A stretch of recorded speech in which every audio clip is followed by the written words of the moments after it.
clearly there are changes that occur in both male and female bodies as a consequence of aging, but you can dramatically speed up those changes by prematurely aging by adopting health-compromising habits and lifestyles, not getting enough sleep or exercise, eating a high-fat, high-protein diet based on animal foods. These tend to accentuate these consequences of aging. And so again, the focus is not necessarily just looking at the condition per se, but what can you do as a whole to improve health, slow down the unnecessary facilitation of aging, and delay or defer the presentation of these problems. And then once the problems arise, it's often a question about looking at, okay, what about the diet isn't optimum? What about activity or sleep isn't optimum?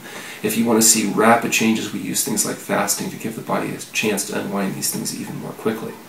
In some cases, there are arguments to be made for exogenous nutritional supplementation and therapeutic measures that you can take that might improve function. I'm not a real big fan of the outside pills and potions generally. I'm more looking at health results from healthful living. Most of these issues are mitigated by getting the male healthier. Healthy males are often able to maintain sexual function indefinitely.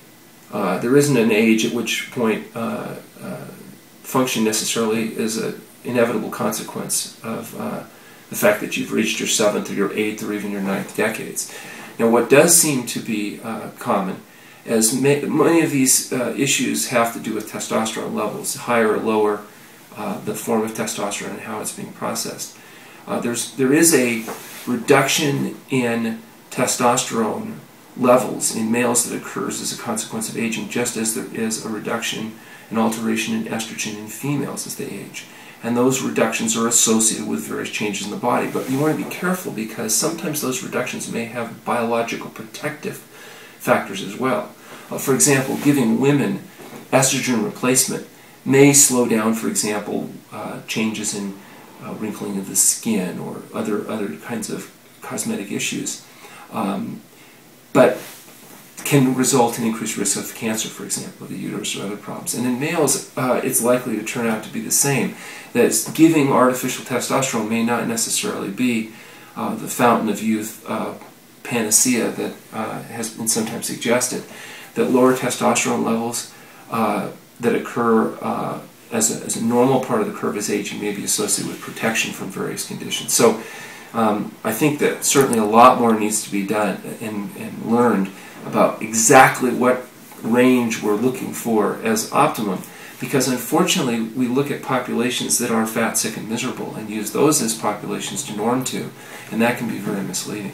Issues can all begin at a variety of ages depending on the person, and there may be genetic predispositions, for example, that affect a person's pigment production, about whether their hair becomes gray or doesn't become gray. It doesn't necessarily reflect mineral depletion or health compromising issues, but sometimes biological norms for that individual. So I think we need to be a little bit careful on some of those topics about assuming that they're necessarily a result of a compromise in health. Male health and female health have many of the same common denominators. It's avoiding the things that compromise health, the meat, fish, fowl, eggs, dairy products, oil, salt, and sugar. So I definitely think both males and females need to adopt a plant-based, SOS-free diet, that we engage in regular activity, so stretching, strengthening, aerobic conditioning, that we get enough sleep. I think, frankly, sleep deprivation is one of the things that's leading to many of the problems that people are experiencing, including obesity. I think, frankly, if you looked at obesity and you realize that the biggest problems as I see it is people don't eat enough and they don't sleep enough. Because if they ate enough plant-based, low-caloric density foods, there wouldn't be much room left for all that processed crap that makes them fat. And if they slept enough, they'd have enough energy that they'd be willing to exercise, and they'd maintain normal metabolic rates, and they'd maintain normal function. So I think the first place to start is getting enough sleep and eating enough healthy foods.